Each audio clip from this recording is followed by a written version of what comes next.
Beautiful. And we're going to get the right files opened up here while this is all loading.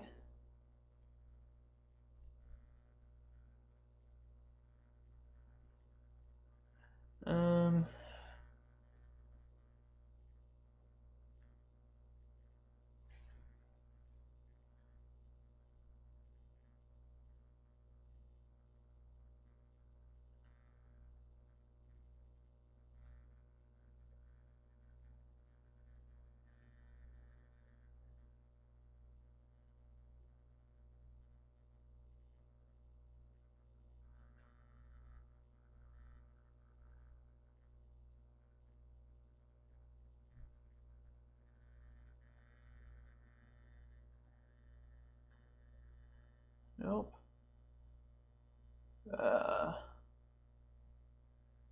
We need Condorcet winner 3 cycle 2.1, 5 cycle 2.1.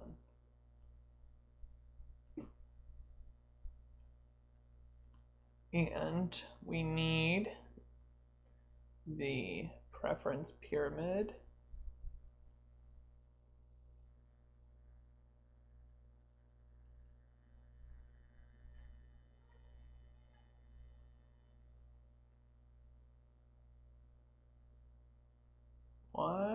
Where are my other? I'm excited today. We're going to talk about some cool stuff.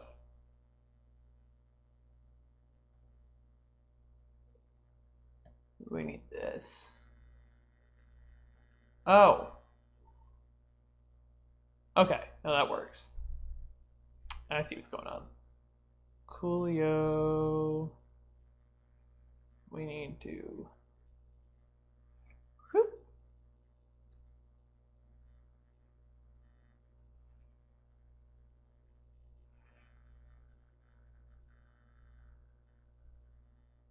Do I have any overlays right now?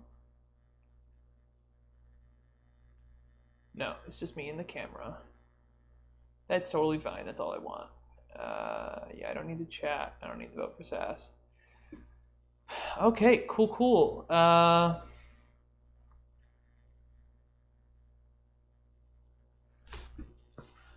Getting started here. Hopefully we'll get some viewers here in just a minute.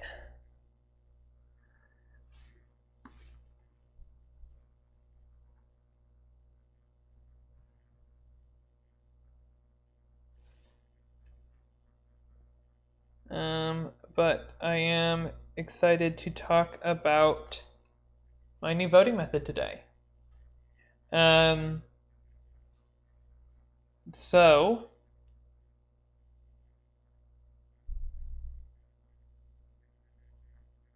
hopefully we'll get a viewer here soon. Can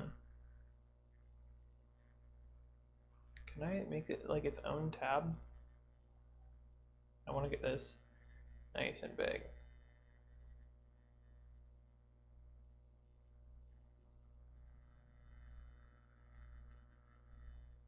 Oh, nice. Okay, cool. Open a new window. Sweet. Fantastic. And then we can close that.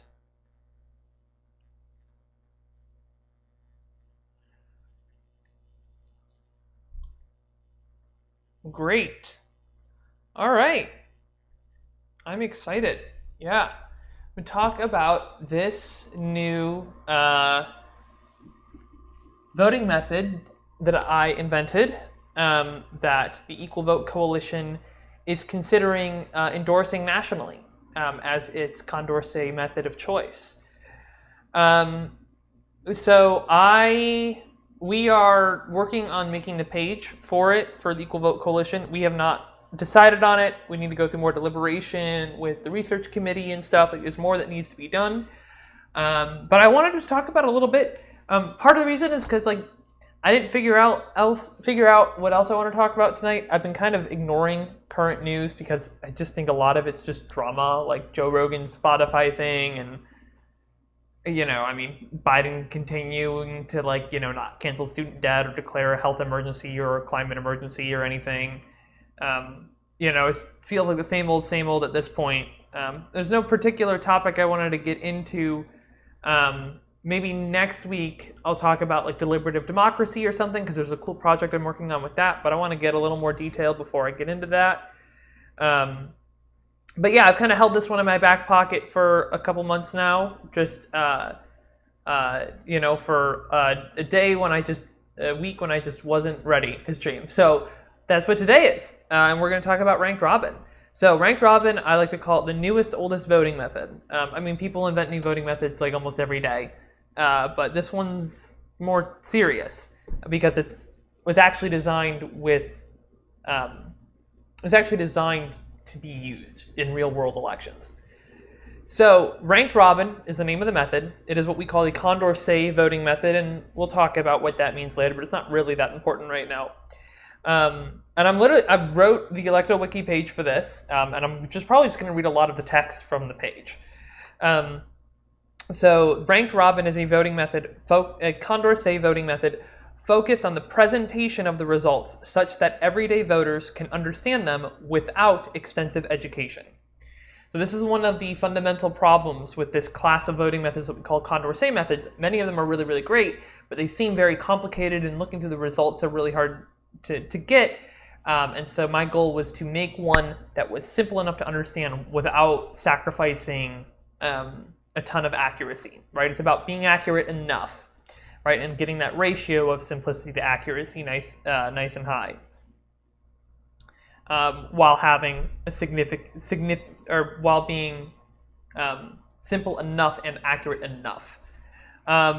Okay, so ranked robin is the name is great, pretty straightforward. So ranked robin uses a ranked ballot.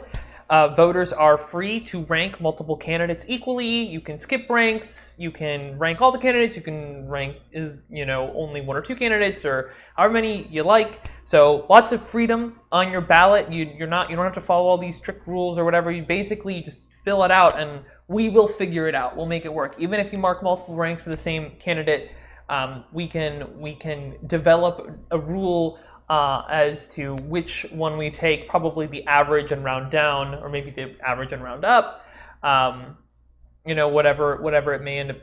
Probably average and round up for ranks is probably what we would do. But so you just have to pick one and be consistent, and that's just on a jurisdiction by jurisdiction basis.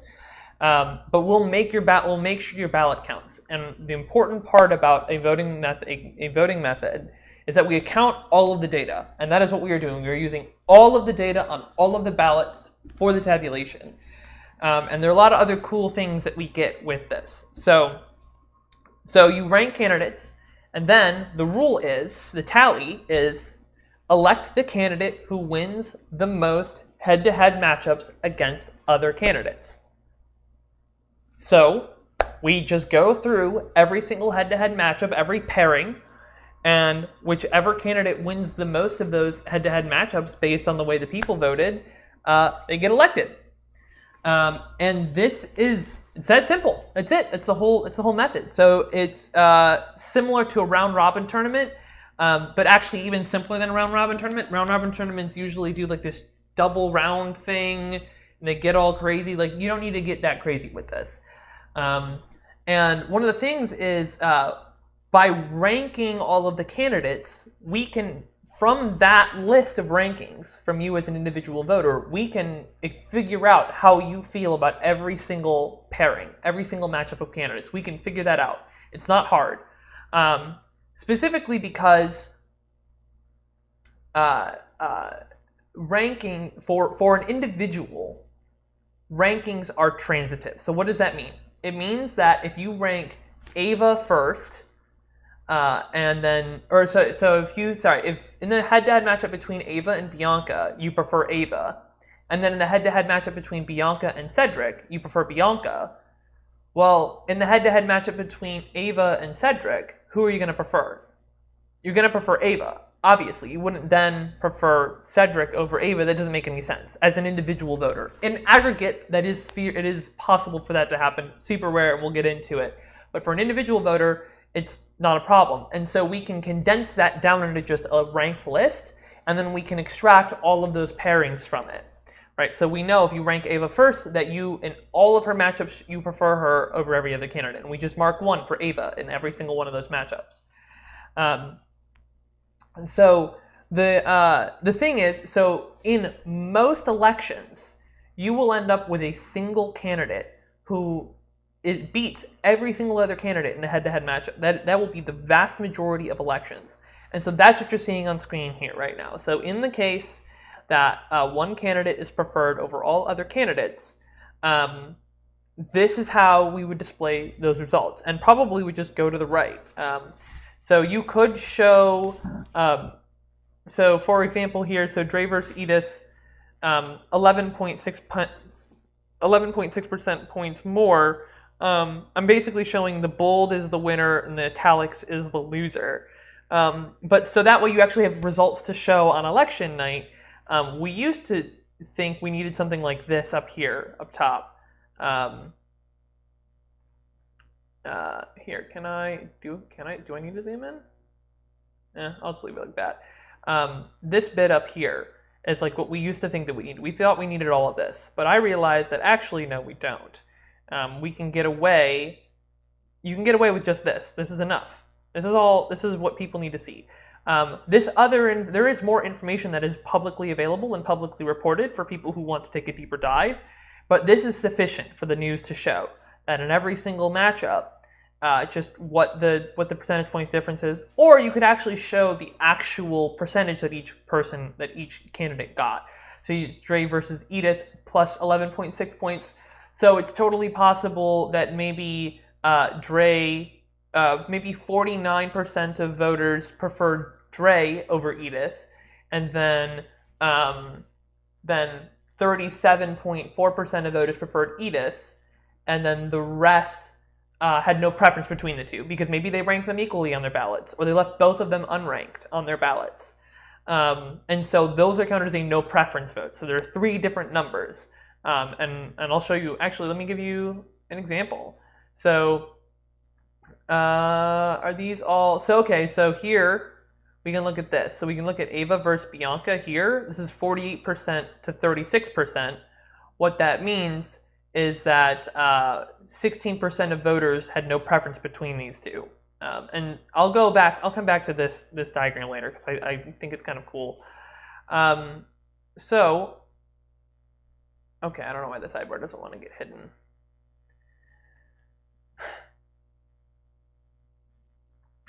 So that's the vast majority of elections, and it's that simple. So the one of the cool things about this is it's what we call precinct summable. Well, here, let me tell you a little bit more about the history of it. So let's come back to this. Let's just sit on this for a little bit. And oh, is my face blocking the chat? It is. That's hilarious. Okay, let's fix that.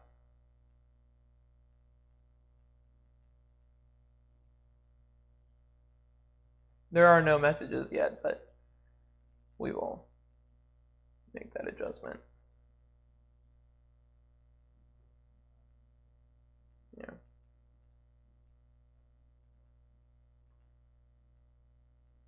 There we go. Okay, cool.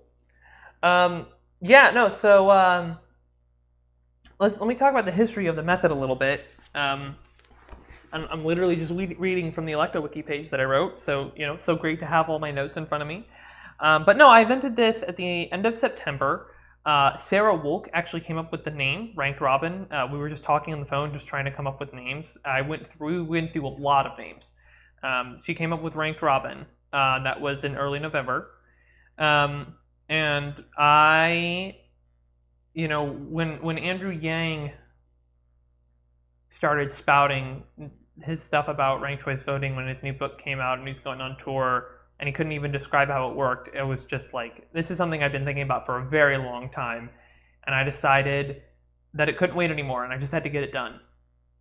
And so I saw a timely need for a sufficiently accurate ranked voting method that was on par with the simplicity of voting methods like star voting and even approval voting, particularly in the United States. Ranked Robin, and here's what I mean when I say the newest, oldest voting method. Ranked robin is nearly identical to the earliest known Condorcet method, invented by Ramon Lull in his 1299 treatise Ars Electionis, which was similarly replicated by Marquis de Condorcet centuries later, and then again by Arthur Herbert Copeland. A mathematically identical method to ranked robin, including the first tie-breaking metric, which we'll get into just for fun, was described by Partha Dasgupta and Eric Maskin in 2004. The primary innovation of ranked robin is the reduction and formatting of results in such a way that they are palatable to a general audience. As a full preference matrix, which is this grid here, this is the preference matrix, as a full preference matrix can be overwhelming for most voters. This innovation can likely be adapted to simplify the results of other voting methods that use pairwise counting, particularly those that first restrict the set of winners, such as Smith-efficient voting methods. So one way to define this is to, and we'll get into this in a minute with the tiebreakers, you could define it as narrowing it down to a finalist set first and then applying the what I'm going to call the tie-breaking method. And in most cases, that finalist set will just be one candidate, but in the case that it is multiple candidates, then it just automatically handles it. And so this is just like I said, this can be adapted. I haven't gone through and done it to other methods, but I will at some point.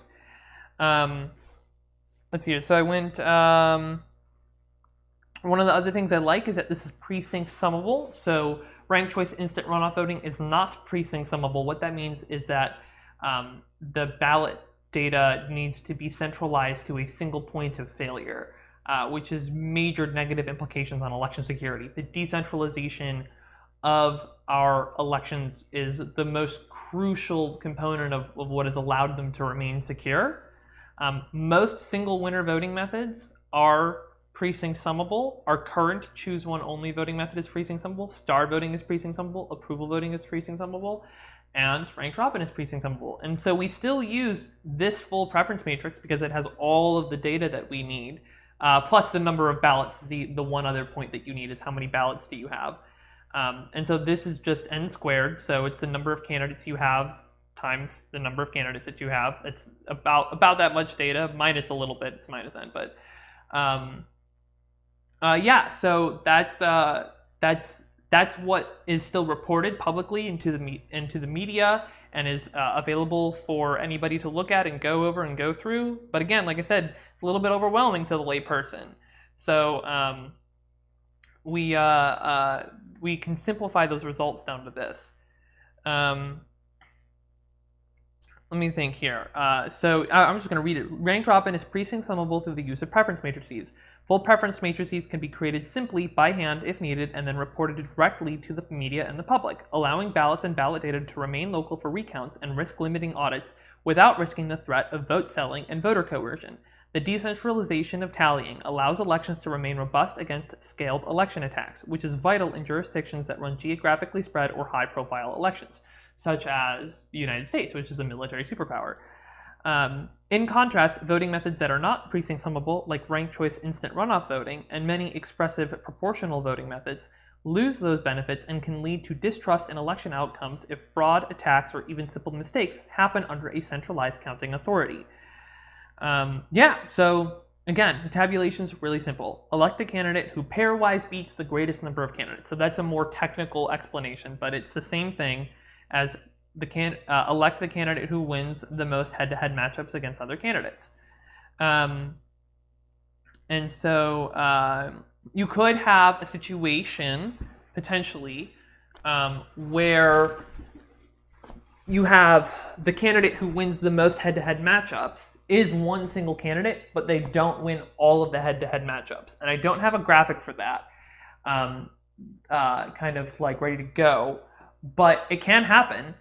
But they still end up being the winner, right? So you can have the next candidate lose. You have candidate lose to one other candidate. The winner loses to one other candidate, but then that candidate then loses to two other candidates, and you get kind of these complex interplaying. But that doesn't affected. And that's one of the key things here, is that, like I said, in most elections, you have one candidate who beats all others, but in some elections you don't. This method helps to cover kind of the second most common scenario, which is where you have a candidate who beats, who doesn't beat every candidate, but only loses to one, and then that candidate loses to two other candidates. And I'm saying,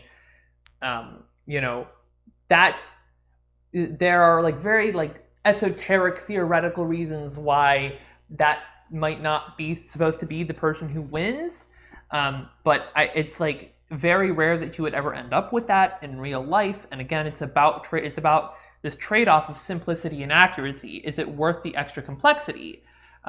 So, for example, when I said earlier, Arthur Herbert Copeland devised a very similar voting method. His was very similar to ranked robin. The main difference was that ties counted as like half, and so you ended up with this thing of like, which like theoretically is better, like in the math, right? So if you have two candidates who exactly tie, it's like a half a point, but then that only makes a difference if you have like multiple ties at the top candidates, like, and it just gets very confusing. And I said, no, I'm done with that. We don't need that complexity. We just say whoever wins the most head-to-head matchups, and that's good enough. And that's what I said, right? And again, like we have to go through the rigorous study to see if that is sufficient. But again, what that grants you is now this second most common scenario is now covered without having to get into a tiebreaker.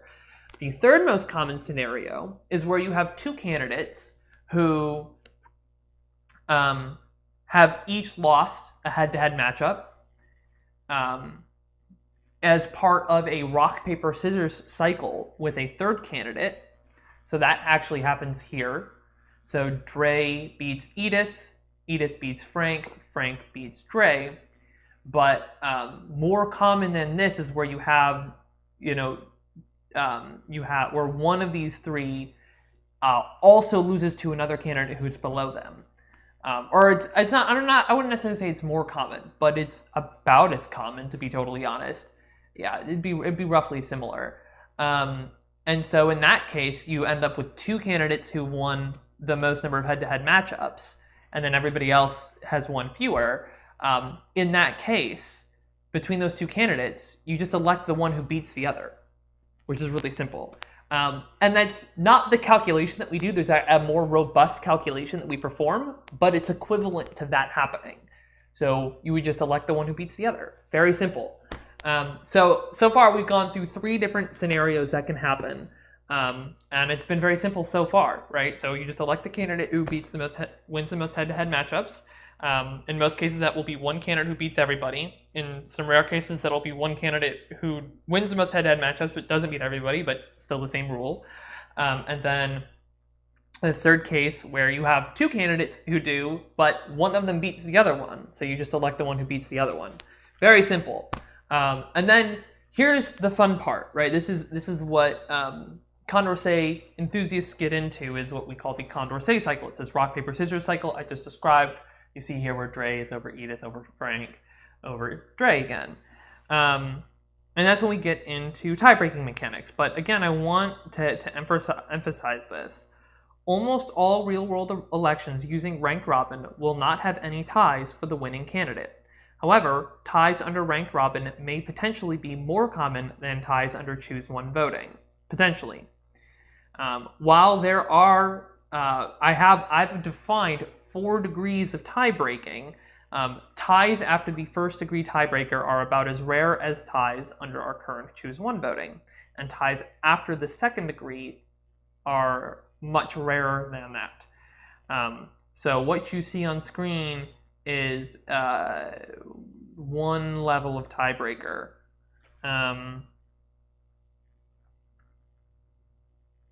Yes, one level of tiebreaker, which is all we really need. We only need that one degree, that first degree of tie breaking.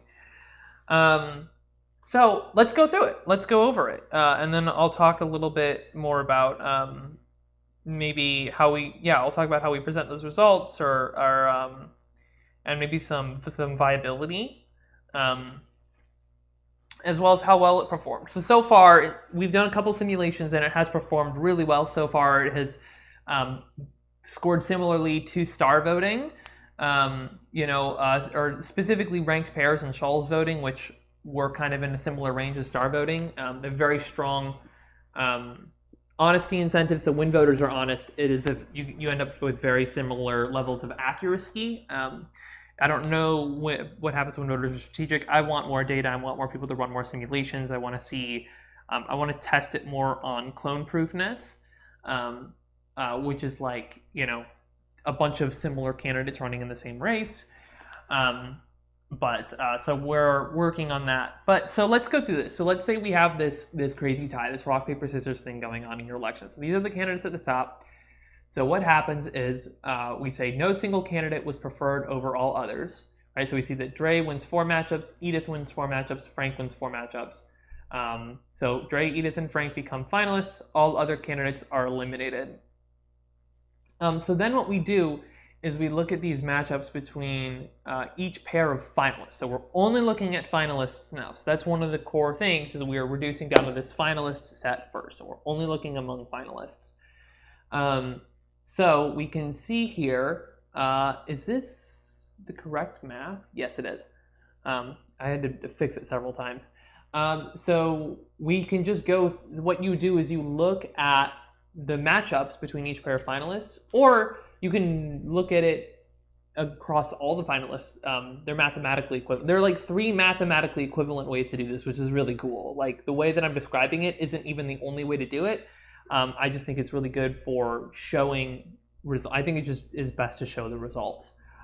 So we can see, so Dre, Edith, and Frank are finalists, right? Right. And then in Dre versus Edith, right, we see that Dre was preferred by 22.1% points more voters than Edith. So this is percentage points difference. So again, you could have a handful of voters who expresses no preference between the two, and that's totally fine. We're actually doing a subtraction here. So we're doing the number of voters preferring Dre over Edith minus the number of voters preferring Edith over Dre. I've converted that into percentage points to compactify the numbers a little bit. But if we can look back at this original thing, right? So we had 39 voters preferred Dre over Edith, and then we had 24 voters prefer Edith over Dre. So 39 to 24. And there are some voters who had no preference. I believe this was like 69 ballots total. So I think it's like 6 voters showed no preference. Hang on. Yeah, I think it's 69 total, because 36, 32, 68. It's 68 or 69. That's probably 68. But 48 and 15, 63. Yeah, no, so you could say it's 39 minus 24, so Dre would then be at plus 15 votes. So actually, we can figure that out. Is 15 divided by 68, 22.05? 8. So 22.1%, yeah, so 68 ballots. So Dre is plus 15 votes. And then in Dre over Frank, Dre actually loses to Frank, right? So Dre over Frank is 15 votes. Frank over Dre is 48. So 15 minus 48 is negative 33. And so I call this the advantage. So Dre's advantage over Edith is plus 22.1 percentage points. And Dre's advantage over Frank is negative 45.6% percentage points. So advantages can be positive or negative. And so then if we look at Edith versus Frank, Edith was preferred by 11.8 percentage points more than voters than Frank. So Edith over Frank was plus 18.8, and then from Edith to Dre, it was minus 22.1, which is a number we've seen before, right? We saw this positive 22.1. Now we have this negative 22.1, right? So it's a positive number for Dre. It's a negative number for Edith, right? So there's this balancing effect that you're getting from both, in both directions.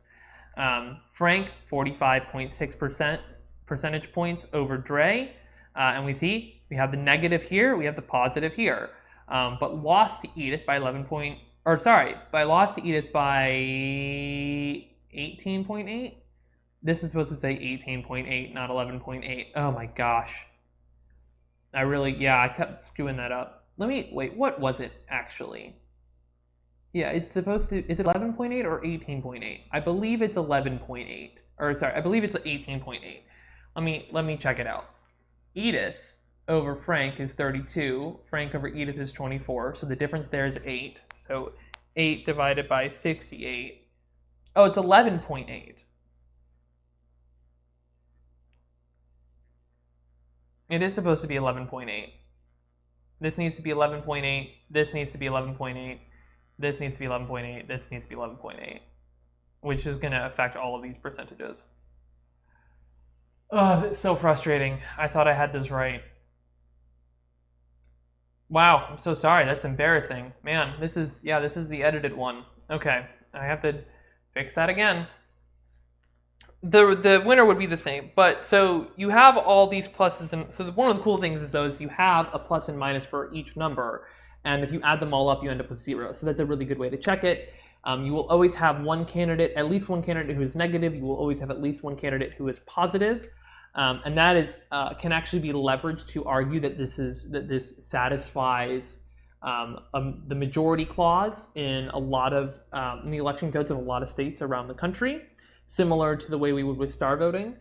So this is just a thing we run into, and the legal argument is stronger for this.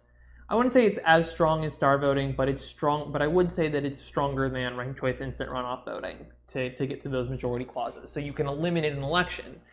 So if you have primary and runoff, because a majority is required, depending on how that clause is written, you may be able to kind of circumvent that with the voting method. I think the 5 cycle is correct. So this is way more complicated. We would never expect to see this in any real election. So this is like purely theoretical. But this is the same kind of idea, right? And so I'm showing it 2 different ways, right? So no single candidate was preferred over all others. Dre, Edith, Frank, Ben, and Abby each win 3 matchups. CC loses every matchup. So Dre, Edith, Frank, Ben, and Abby become finalists. CC is eliminated. And let's just look at the right here. So these are just 2 different ways to show the same data. Is it supposed to be, is that why I was doing the 18.8? Because I had it in the 5 cycle. Edith versus Frank. 37 to 24 is 15. Opinions on Aristotle. Oh, I'm so sorry. I missed this, King AAC. I always get all of those the line of teachers mixed up. I mean, generally positive on Aristotle. Like he was promoting a better picture of the universe, the solar system, the sun-centered system. So yeah, dude, that was really important. Generally positive on Aristotle. I mean, I don't know, how good or bad of a human being he was towards others, but his work was good from what I can tell. But I haven't studied him that much. So anyway, getting back into this, where was I? So can't wait. Got some books in the mail. Ooh. Interesting. Okay, so you're gonna be looking at Aristotle some. All right. No, yeah, but so I was looking at Edith over Frank. Yeah, Edith over Frank. So Edith over Frank, 37 over 24. So that's the difference of 13. And then yeah, I think it's 68 ballots, or 44 to 16. Wait, 45 over 24. 69 ballots on this one, I think. No, I think I hit 70. Yeah, I think it's got to be 70 ballots. 44 plus 16 is 70. Yep. So what did I say the difference was? Edith over Frank. So 14 over 70 is 0.2. What? Oh, 13 over 70. 18.6. And I said 18.8. Those numbers are wrong too. My gosh, I can't get these numbers right. Maybe there were more than 70 ballots. Maybe there were like 70. Oh, maybe there were 69. Oops. 18.8. But 44 plus 16 is 50. Oh, that's only 60. That's not 70. That's why. There's a bunch of no preference between Dre and CC. It is 69. Okay. So 18.8. So that is correct. So you can see here, this is like it just continues to expand. So we have 5 finalists. So we just look at all of the matchups between Dre and everybody else. So plus 11.6 minus 42 plus 4.3 minus 1.4 adds up to minus 27.5. And then this is supposed to be, oh yeah, right. So this is, right, Frank got positive, but he lost. So that's why he's in yellow rather than in cyan. Edith is the one who had the highest total advantage, right after adding all these up. And there are like I said, there are 3 different ways to do this that are all mathematically equivalent. But this is what I think you could show this to the public. You could also reduce down, and you could just show, right? So we see here like Ben's total advantage. You could just say Dre's advantage in the final round is negative 27.5. Edith's is plus 28.9. Frank is plus 21.7.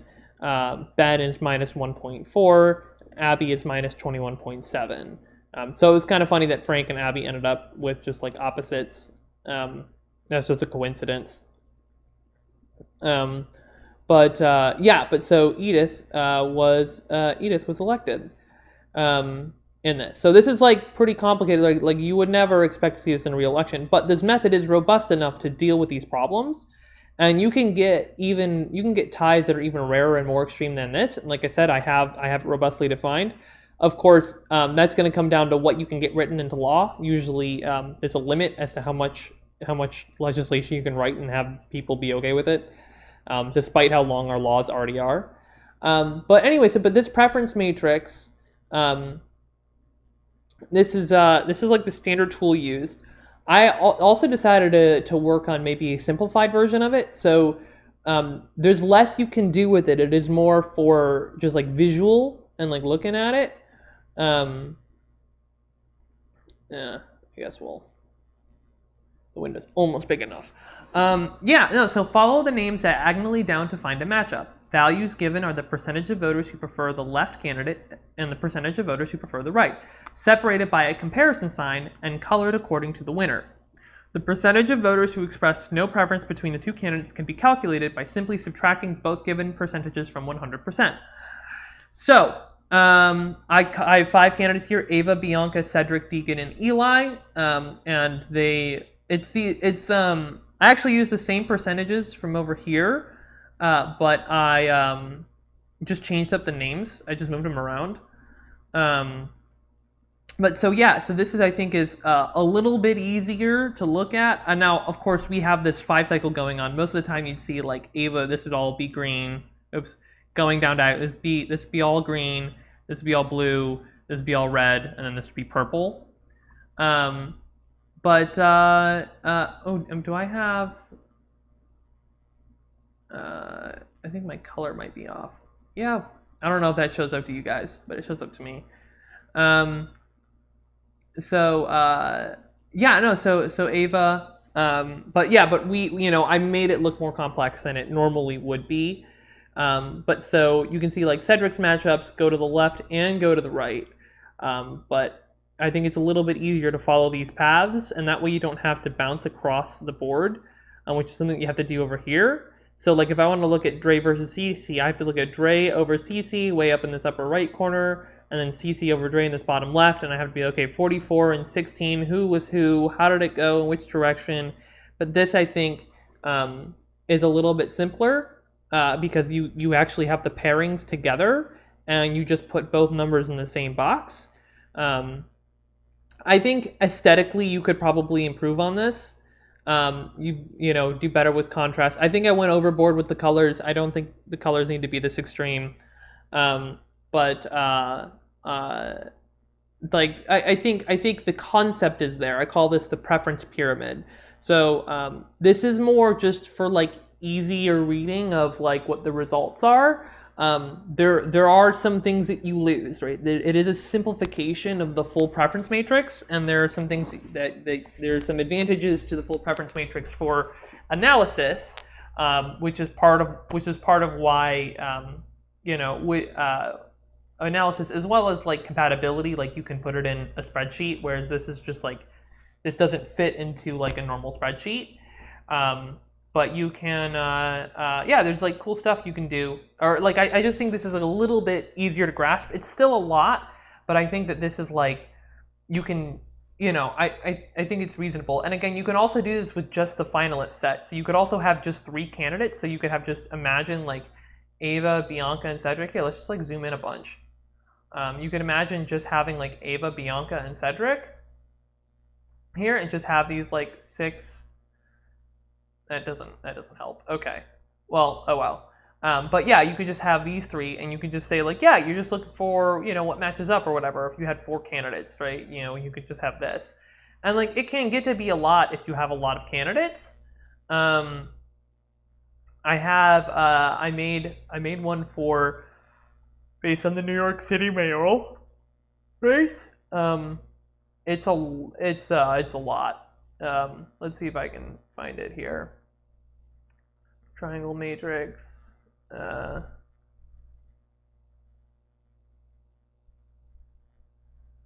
Do I still have it? RCV double tie. Reverse pyramid 1.0. Precinct summability. Full vote black. Diamond matrix. Ah, here it is. All right, you ready for this monster? This is nuts. This is for the New York City Democratic Mayoral Primary in 2021. So this, you can see, so I created a colorblind friendly color palette, and I created all these extra lines that to try to help follow. And so the overlaps actually match who wins what over who.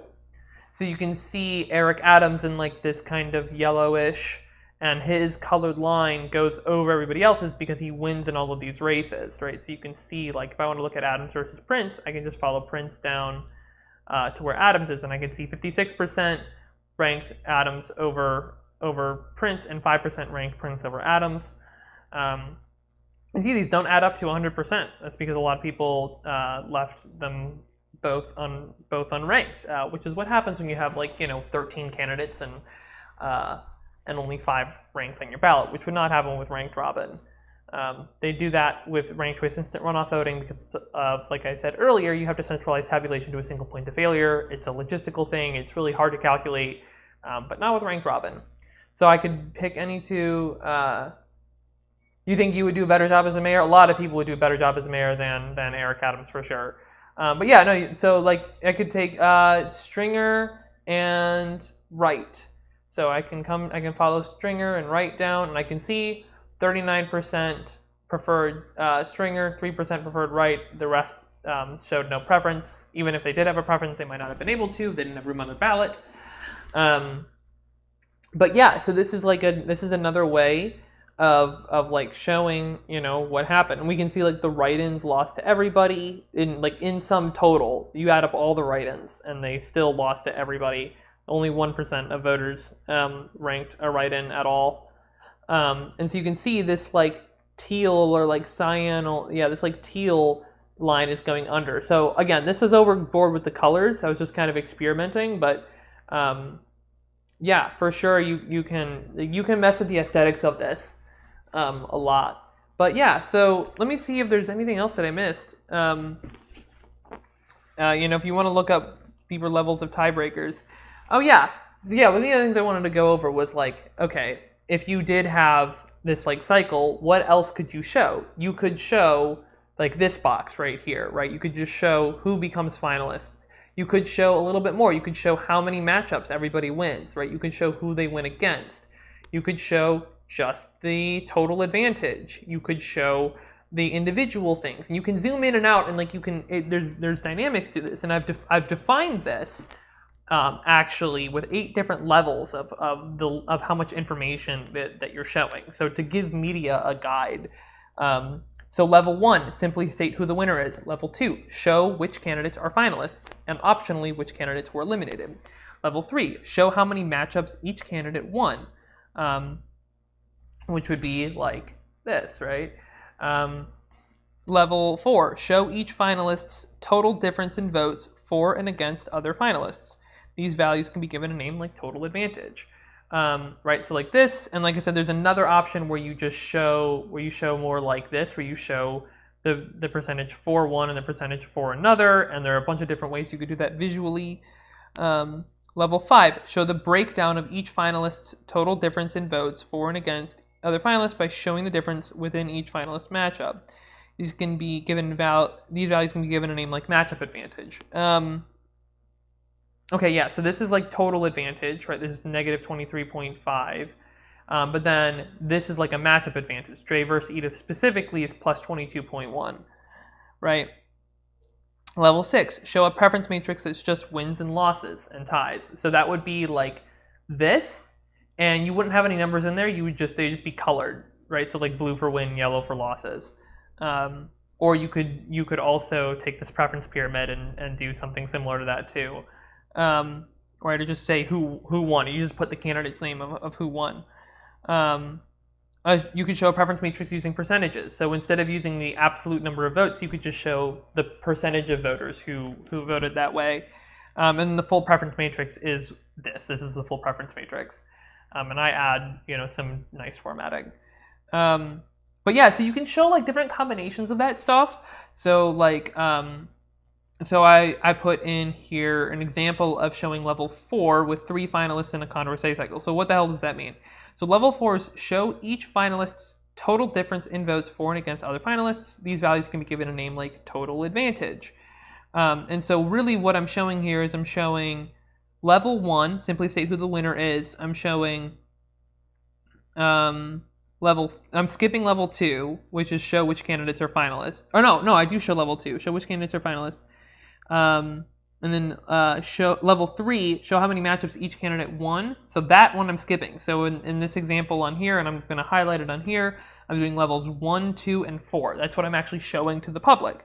So I would show this box, or just the top half of this box, right? Dre, Edith, and Frank become finalists.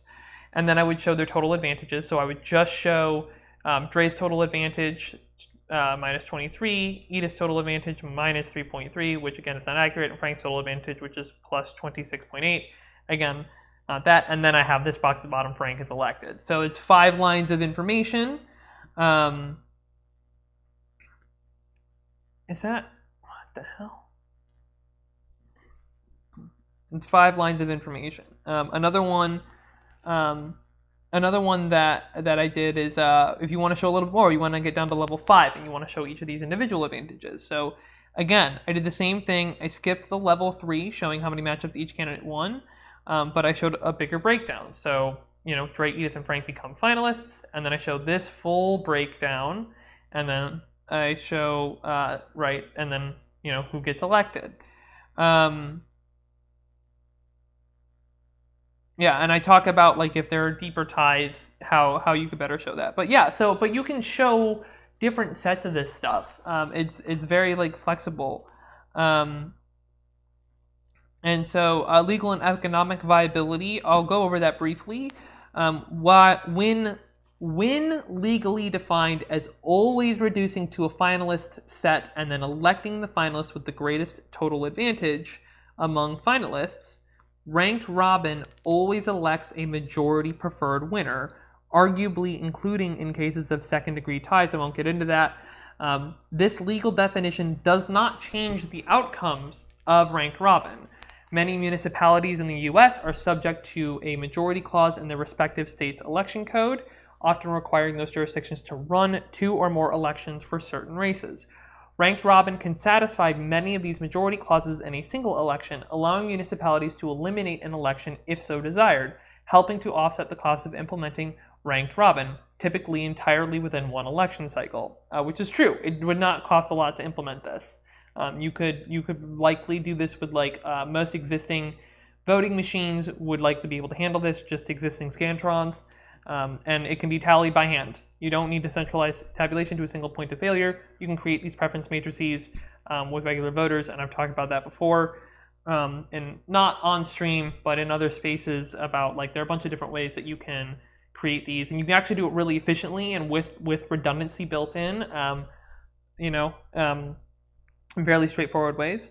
I say if there is only one finalist, then they are voted for by a majority of voters who had a preference among finalists, which is like a legally weird thing, but again, it's you're trying to get better voting and say whatever it is to make it happen.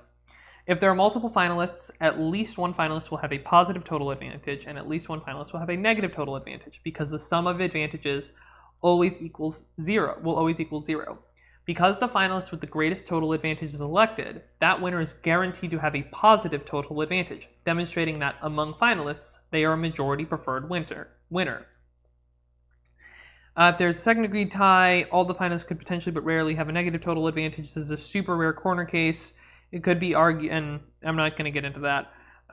Furthermore, in cases with only one finalist, including all elections with a Condorcet winner, the winner will be majority preferred over all other candidates because the winner's total advantage is positive. However, that was said in most. However, there are rare theoretical cases in which the only finalist has a negative total advantage over all other candidates. If the majority preferred among finalists argument doesn't legally hold when there's only one finalist, then this rare case could either explicitly be denoted as not electing a majority winner, thus requiring an extra election to be run, or an alternative winner could be calculated by selecting the candidate with the greatest total advantage among all candidates, completely ignoring any reduction to a set of finalists. So again, and that's all just like legal stuff, right? It's like, what does your election code say? What do you have to work around? But I just wanted to spell some of that stuff out. Like, there are workarounds. I do have a note in here about clone proofness. So we have all these like criteria that voting methods can pass or fail. Generally I'm in the realm of preferring, well, you can't pass all of them. We know that for sure, especially with ranked methods. And so it's which ones are you going to fail, but how badly do you fail them? That matters. Like, how well do you execute? Can you get a good balance?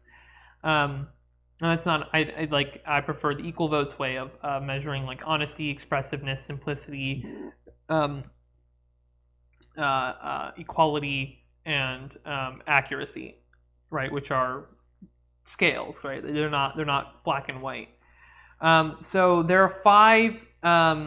There are five criteria that ranked robin fails.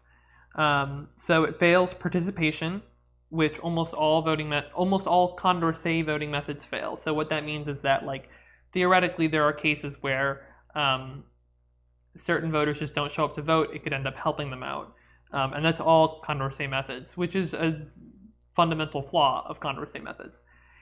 It fails independence of irrelevant alternatives, which is a consequence of Arrow's impossibility theorem. So Arrow's impossibility theorem says that for ranked methods, there are these five criteria that lists them out, and no voting method can pass all five of them. And there are like three that like you absolutely need to want to pass, and then there are kind of these two others that are both favorable, and you're kind of choosing between one or the other. So independence of irrelative alternatives is the one that it fails. I'm not really concerned about that. It fails what's known as consistency. So what that means is that you could calculate a winner in one jurisdiction and calculate that same winner in the other jurisdiction, but then when you combine all the results, the overall winner could be somebody else. So that is a thing that can happen. It's not that big of a deal, really. It's not. A lot of voting methods fail that. A lot of score voting methods do not fail it, but I think, can star fail that? Yeah, I think star voting could probably fail. Star voting probably fails consistency, but it's not that much of a concern. It fails no favorite betrayal or favorite betrayal, sincere favorite, whatever, which again is like, it's very, very light in that. Oh, wait, hang on.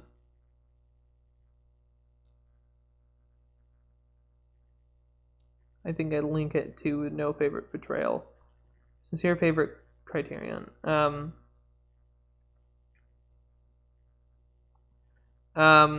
Yeah, no, so it's, I mean, ranked choice instant runoff voting also fails this, choose one voting fails this. So the idea is that, like, there would be a reason to rank your favorite candidate not first. And that's true. And again, it's in very rare cases. But the one that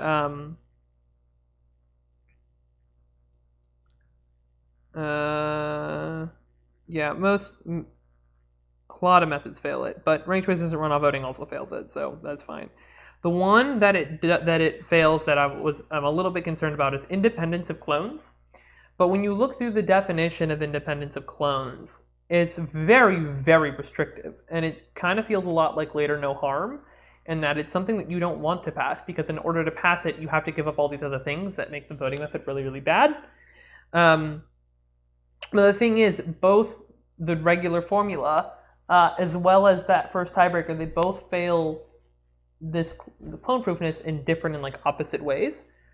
So I want to read this definition because it's incredibly precise.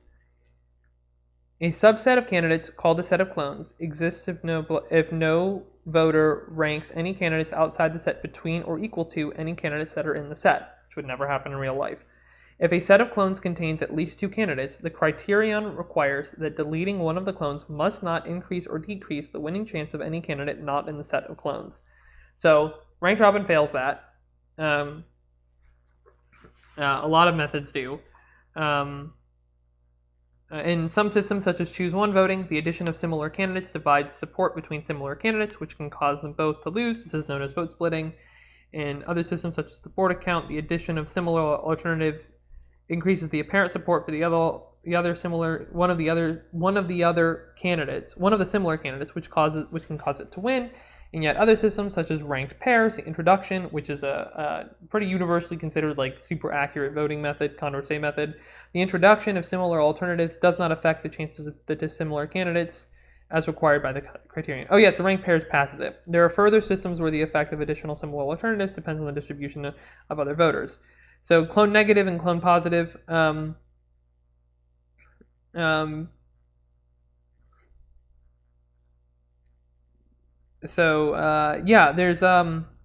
it fails. But so I have a whole note about it because I spent a lot of time looking at this and thinking about this. So I said ranked robin can fail clone independence in one of two ways, either by its Copeland component or its Borda component. So Copeland is the standard definition, is like the normal elect the candidate who wins the most head-to-head matchups. The Borda component is that second one. So remember I said there are three mathematically identical ways to do it. I've done it with the disadvantage things. This is mathematically identical to tournament-style Borda. So not traditional Borda, but tournament-style Borda. There are like 5 key differences between this method and tournament-style Borda. So the Copeland component fails clone independence by crowding and teaming, which is a specific kind of strategy. It can be argued that a party stands nothing to gain or lose by running clones as far as the crowding vulnerability is concerned, because all that a candidate A can achieve by triggering a clone failure is to change the candidate from some B to some other C. Wait, hang on. Did somebody else edit this?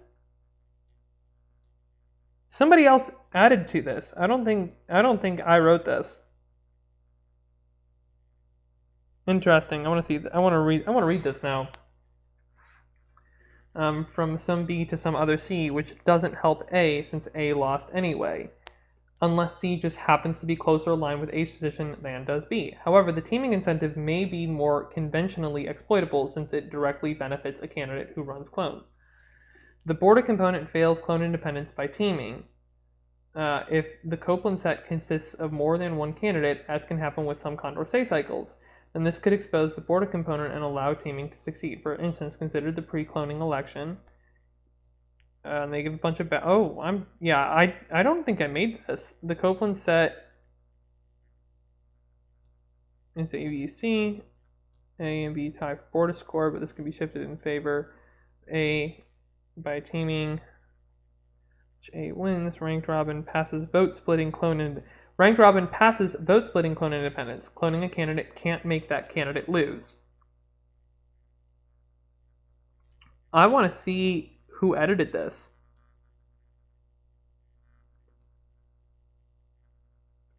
I'm so intrigued. Somebody edited my ElectoWiki page.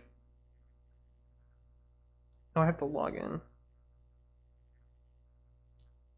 Rewrote clone independence note to reflect talk paragraph as it seems okay. I don't remember seeing the talk.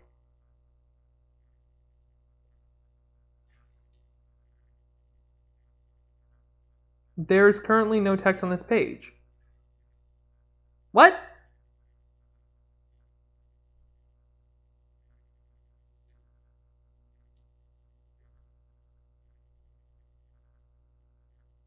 Let me log in. Maybe it's hidden. Keep me logged in. What? Let me log in. What are you doing?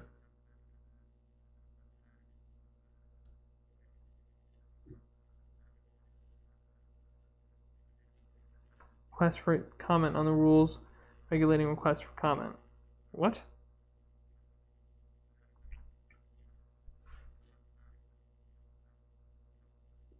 Go to dark mode.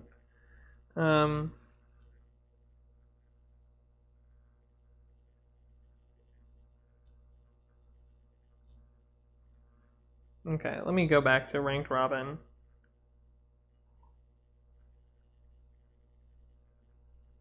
I want to see this talk page.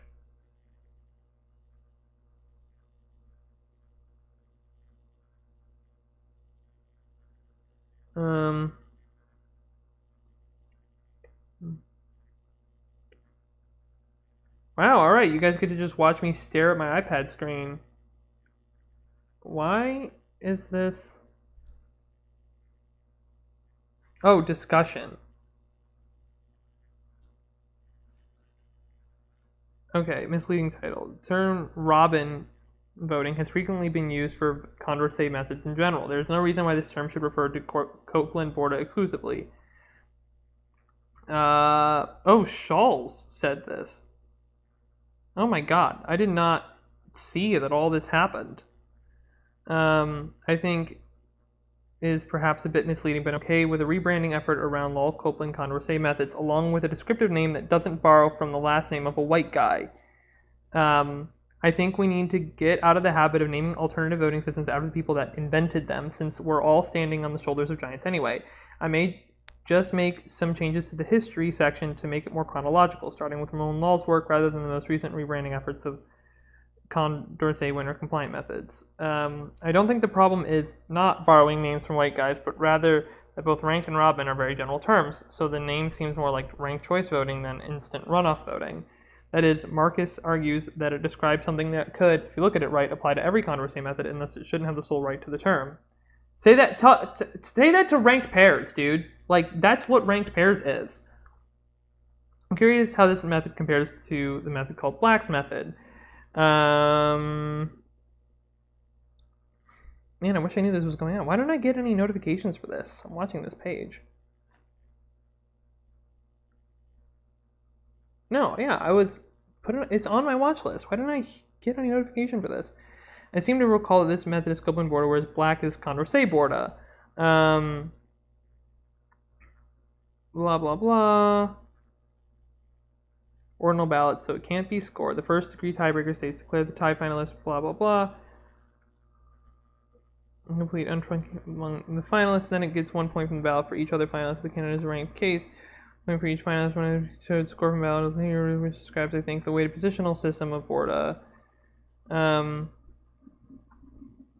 I see that there's a lot I don't understand about the proposal as written, and it describes a ranked ballot where one is at the top, but it seems possible to use star voting style ballot. The old electo widget voting mechanism work. That said, as a drop-in replacement for instant runoff voting, this seems fine, and moreover, it seems to me that cycles will be rare in practice, so the Copeland set seems to only have one winning candidate in 99.9% of the cases. Regardless, since the system uses pairwise matrices like most Condorcet methods do, hard to see how this method has much in common with Borda, since adding candidates to the bottom of the ranking shouldn't make a difference in the pairwise comparison between the candidates above the newly added candidate. Yeah, so now we're talking about this. That helps. That's my point about clone proofness. True, if the 99.9 Condorcet rate is a fundamental fact, so that's one candidate who beats all others. Oh, cool. This is King. Sorry, Mr. Comments. This almost makes me wish for a monarchy. Would be so much simpler to just gather a torch and pitchfork mob and go kill the king or whoever for being stupid. It's a crime against humanity that there isn't any data on the proper torch to pitchfork ratio for a mob. That's hilarious. Watch CGP Gray's Rules for Rulers, and you will see why there's no such thing as a monarch who isn't who does well by the people. You have to be cruel to be a monarch. It just doesn't work. Once you start being nice, you have this chasm. People take over other people in power. It's very depressing. Yeah, and look, representative democracy is fundamentally flawed. I've talked about this before. Talked about liquid democracy. I'm going to be talking about probably like deliberative democracy next week. I've talked about citizen assemblies and sortition, and I'm working on projects to create the next version of democracy. But in the meantime, we got to work with what we got. I want to keep reading this though. I'd probably say the two main drawbacks of ranked robin are that it's more susceptible to strategy than say minimax, and that it's not actually clone proof. Yeah, I said that. On the other hand, Borda's honest voter satisfaction efficiency is not all that shabby, so at least you're getting something in return. That's a good point. As for Condorcet and Borda, there's a definite link between the two. Suppose there are no truncated or equal rank ballots. Then the sum of A over X over all X's is A's Borda score. Yeah, but you're going to have truncated and equal rank ballots. So you could do a Borda count by using pairwise matrix, but that's what makes methods like Smith-Borda summable. And adding another candidate adds another X, where A over X can be added A sum. In a more general sense, Borda is the mean while Condorcet is the median. This gives a good intuition of why Borda is more strategically susceptible, because the median is robust and the mean isn't. Interesting. Yeah, it's a hybrid for sure. Is a bit about the limited range of clone failures true? It had seemed to me that there are two types of clone failures that this could be subjected to. Crowding, failing the Copeland component, and ordinary teaming inside the Smith set, failing the Borda component. For the latter, something along the lines of this set. The Copeland set is boom, and now the usual teaming tricks work, and A wins. Okay, so I want to look at that more closely, because I want to see... I want to learn more about that. So I'm glad there's discussion happening about it. But I definitely want to reply to that thing about the generic name. Like, ranked pairs should not have been called ranked pairs in the first place, because that can be used for all Condorcet methods. Anyway, so I've been dragging this on and on and on. I've been talking for an hour. Appreciate you, King, watching, sticking along with me, hanging out. Feel free to subscribe. Follow. You're on Twitch. I stream every week at this time. I talk about different stuff every week. Usually like political related stuff. But I'd love to have you involved. I'd love to hear your thoughts. And I'd love to take your suggestions on other things maybe you want me to talk about. Because I'm kind of running out of ideas. Every week I'm kind of scrambling. Like, what am I going to talk about this week? Who knows? Maybe I'll have a guest on soon. But yeah, give me a follow. I'm gonna end it here. I'm gonna make dinner, some leftovers. But yeah, hopefully this gave at least some insight into ranked robin a little bit. I can't wait till I have better looking graphics. That is the goal. I want to make good graphics for this. So all right. Thanks.